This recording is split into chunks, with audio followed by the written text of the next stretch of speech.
নমস্কার বন্ধুরা, welcome back to my channel. তো আজ আমি রান্না করব ফলি মাছ। তার জন্য নিয়ে নিয়েছি পেঁয়াজ কুচি, রসুন, সঙ্গে কয়েকটা কাঁচা লঙ্কা। এগুলো এখন মিক্সিতে দিয়ে পেস্ট করে নেব।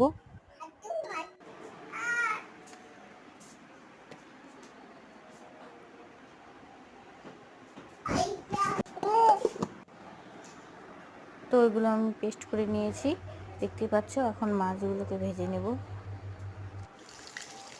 মাছগুলো কড়াইয়ে দিয়ে দিয়েছি, ভেজে নিয়েছি। সঙ্গে মশলাগুলো দিয়ে দিলাম, সঙ্গে একটু হালকা চিনি দিয়ে দিয়েছি। এখন মশলাগুলো কষে তারপর মাছগুলো ছেড়ে দেবো। খানিকটা পরিমাণ জল দিলাম। ফুটে আসলে মাছগুলো ছেড়ে দিয়ে একটু নেড়ে নেব ভালো করে।